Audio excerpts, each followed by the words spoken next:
Jai Hind to one and all. Today I am here with the 8th class supplementary subject. Today we are going to discuss about chapter number 3rd from Mahajanpad era to Shung and Shatavahana era. So let's start. Firstly, our topic is Mahajanpad era. Okay, so let's start. There was a time when a king either established his kingdom or extended it. The area under his regime was called by the class he belonged to. देखिए आपको मालूम है एक समय ऐसा था कि जब राजा राज्य किया करता था अपनी किंगडम से, और जिस राज्य के ऊपर वो राज्य किया करता था जो उसकी डायनेस्टी हुआ करती थी वो उसकी क्लास या कुल के नाम से जानी जाती थी।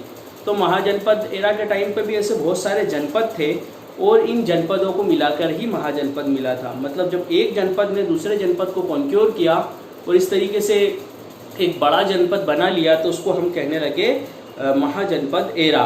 ओके, ये सब कब हुआ? 6th सेंचुरी BC के पहले। ओके, जनपदास कॉन्क्योर अदर जनपद and merge them into their जनपद एंड फॉर्म महाजनपद। ये अभी मैंने आपको बताया कि जो छोटे मोटे जनपद हुआ करते थे वो दूसरे जनपद के को कॉन्क्योर करते थे और इस तरीके से महाजनपद बना। During this period 16 mahajanapada has been form. इस जमाने में 16 महाजनपद बन चुके थे। चेदी एंड अवंती उसमें से मध्य प्रदेश में थे, मध्य प्रदेश के महाजनपद थे। Chedi mahajanapada expand from present Madhya Pradesh from Bundelkhand to Uttar Pradesh. देखिए अगर छेदी महाजनपद की बात करूं तो हमारे मध्य प्रदेश के बुंदेलखंड से लगाकर उत्तर प्रदेश तक के ये फैला हुआ था।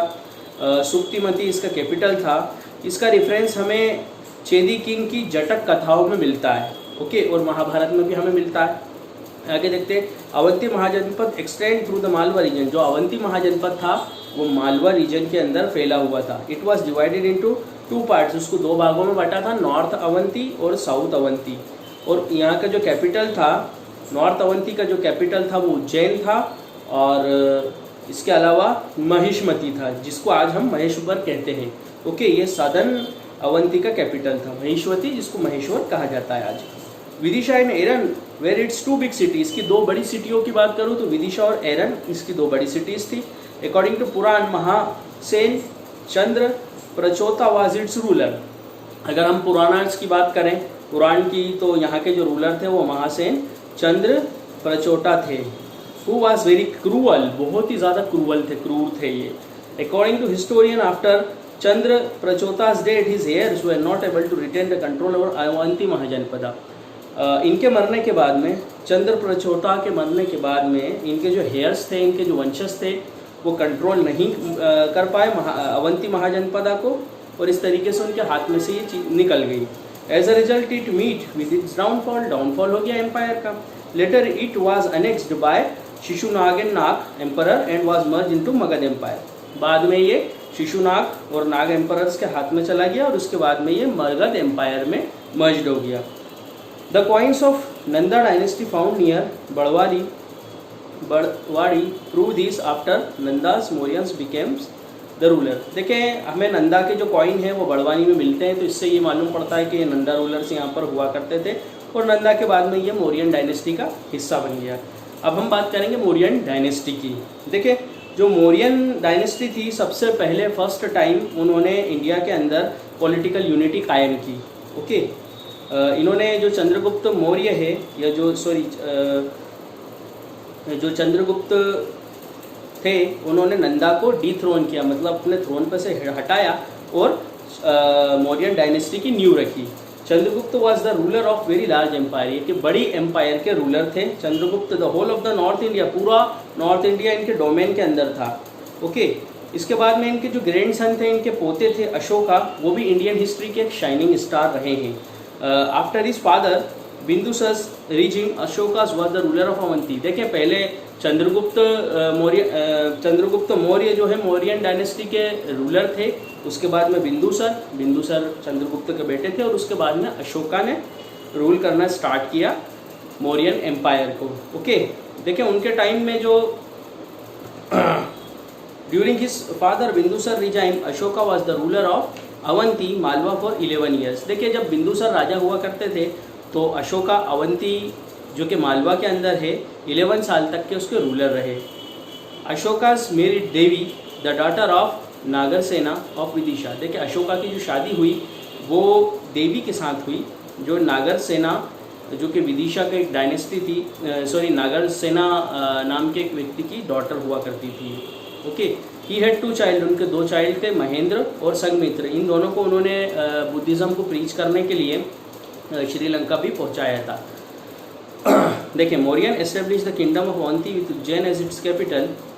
Ashoka build stupas as Ujjain. देखिए, मौर्यन जो रूलर्स थे उन्होंने अपना जो किंगडम है उसका जो कैपिटल है वो उज्जैन बनाया, और इसके अलावा उन्होंने बहुत सारे स्तूप्स बनाए उज्जैन में, कसरावद में, और ही अल्सो ब्यूल्ड फेमस। उसके अलावा सांची के अंदर एक फेमस स्तूप है, वो भी उनके द्वारा ही बनाया गया है। फिर बाहरहाट के अंदर, जो बाहरहाट सतारा के अंदर है, वहाँ पर भी उनके द्वारा स्तूप बनाया गया है। फिर इसके अलावा अशोका पिलर और स्टोन इंस्क्रिप्शंस रूपनाथ में पाए जाते हैं, जो कि जबलपुर के पास है, वो भी इनके द्वारा बनाए गए हैं। फिर बेसनगर जो कि विदिशा के पास में है, और पवाया जो कि ग्वालियर के पास में है, और एरन जो कि सागर के पास में है, और गुर्जारा जो कि दतिया के पास है। वहाँ पर बहुत सारी मौर्यन डायनेस्टी की कुछ यादें छुपी हुई हैं। वहाँ से हमें मालूम पड़ता है कि कितनी इन्फ्लुएंशियल डायनेस्टीज़ ये रही है। ओके, तो this was the period of peace and prosperity. ये इंडिया के अंदर पीस और प्रॉस्पेरिटी का पीरियड था, क्योंकि इन्होंने पहले तो पॉलिटिकल यूनिटी कायम की, उसके बाद में जो अशोका है उनका हृदय परिवर्तन हो गया था लास्ट के टाइम में, या आपने प्रीवियस हिस्ट्री के अंदर भी पढ़ा है। उन्होंने बौद्ध धर्म स्वीकार कर लिया था, और उन्होंने अब आगे एम्पायर को ना बढ़ाने का फैसला लिया था। आगे हम देखेंगे बौद्धिस्ट एरा। देखें, बौद्धिस्ट एरा की बात करें तो उज्जैनी, जिसका नाम अब उज्जैन है, was very famous city. Buddhist era के टाइम में जो उज्जैन है वो बहुत ही फेमस सिटी थी। यहाँ पर उज्जैन के अंदर जो ईस्ट से, वेस्ट से, नॉर्थ साउथ से सभी के रोड यहाँ क्रॉस हुआ करते थे। ओके, तो ये सभी की रेस्टिंग प्लेस रही है। एक रोड जो है पाटलिपुत्र से कहीं ना कहीं उज्जैन आता था, साकेत, अयोध्या, कौशंबी, विदिशा और महिष्मती होता हुआ। Okay, it stretch up to pilgrimage on the bank of Godavari. इसके अलावा ये यही जो रोड है ये गोदावरी के किनारे तक के जाते हैं, जो कि एक तीर्थ स्थल है।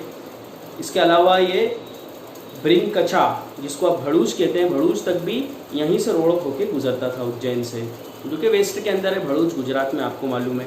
In the Puranas Malwa was referred as Avanti. Malwa को अवंती के नाम से जाना जाता है पुराणा के अंदर। ओके, अवंती के अंदर 4 लार्ज एम्पायर रहे हैं बुद्धिस्ट एरा में, बुद्धिस्ट के दौर में, बुद्धिस्ट एरा में। King Pradyot ruled over Avanti at that time. उस जमाने में किंग प्रद्योत तो जो था अवंती पे राज किया करता था, वो बहुत ही ब्रेव राजा हुआ करता था। और इसके अलावा अगर और 3 राजाओं की बात करें जो फेमस किंग्स हैं, तो कौशल, वत्सा और मगधा। ओके, आगे देखते हैं। It is said that Pradyota was born on the same day as Buddha. ये माना जाता है कि प्रद्योत का जन्म उसी दिन हुआ जिस दिन बुद्धा का जन्म हुआ था।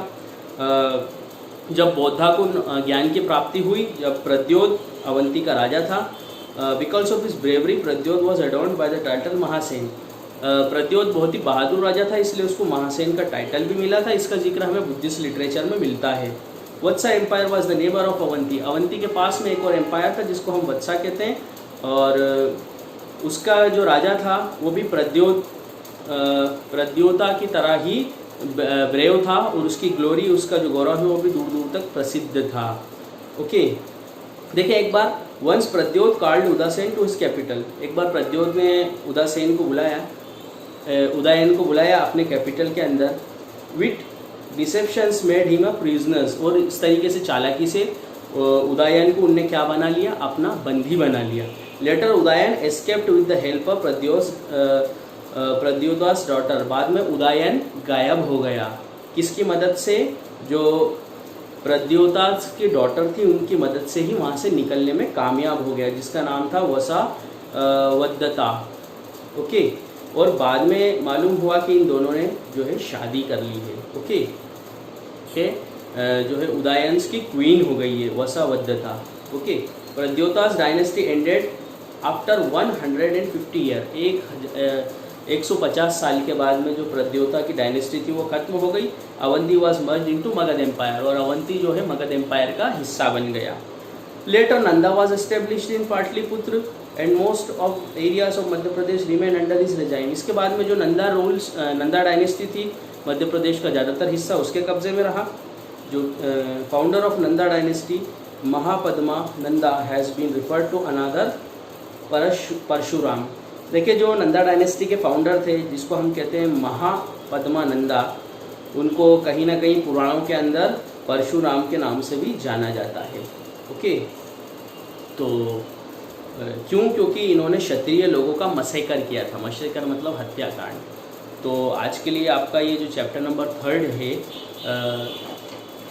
आपकी सप्लीमेंट्री सब्जेक्ट का, आज के लिए इतना ही। बाकी का जो शुंग, शतवाहना, नाग डायनेस्टी, शाका, कर्दमक, ये हम कल के लेक्चर्स के अंदर जानेंगे। आपको आज पेज नंबर 10 और पेज नंबर 11 रीड करना है, क्योंकि लेसन का नंबर और जो जो हमने टॉपिक पढ़े हैं सब आपको पेज नंबर 10 और पेज नंबर 11 पे मिल जाएंगे अपनी सप्लीमेंट्री बुक के। तो उम्मीद करता हूँ मैं आप घर पे इसको अच्छे से रीड करेंगे। जय हिंद, जय भारत।